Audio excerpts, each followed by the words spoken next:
Sans surprise, le président David Garavagno a été réélu à l'unanimité pour un second mandat de 3 ans lors de l'Assemblée générale annuelle de la FNAIM du Var qui s'est déroulée dans le cadre exceptionnel des Pins Penchés, l'établissement de Stéphane Lelièvre. J'ai aujourd'hui le plaisir d'avoir ouvert une Assemblée générale qui était une Assemblée générale élective.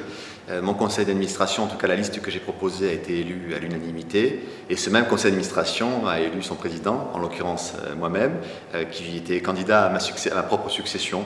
Alors pourquoi me représenter? On a fait un mandat avec beaucoup de résultats positifs pour nos adhérents. Et il me semblait nécessaire de poursuivre ce travail. C'était pour moi utile et nécessaire, même si bien entendu que cet engagement syndical a des incidences induite sur mon activité professionnelle, sur ma vie de famille aussi, donc il y a des concessions, bien entendu, qu'il faut faire, et je l'ai fait dans l'intérêt général de cette profession qui est pour moi un des plus beaux métiers et qui se doit d'être défendu à sa juste valeur.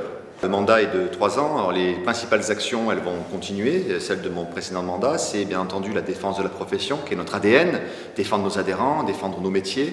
Ensuite, il y a la formation professionnelle, un enjeu majeur là aussi pour monter en compétences et rendre donc nos adhérents, leurs collaborateurs, plus compétents face à une concurrence qui, elle, est à mon sens, l'est beaucoup moins et qui travaille depuis chez elle pour beaucoup. Donc là aussi, il y a un gros travail à faire sur les mois à venir. Et puis, bien entendu, la représentation dans le monde économique, institutionnel, où on siège là, par ailleurs, moi en personne et d'autres administrateurs, à divers conseils d'administration pour aussi faire entendre la voix de la FNAIM auprès d'une chambre de commerce, auprès d'un tribunal de commerce, auprès de l'Union patronale du Var et ainsi de suite.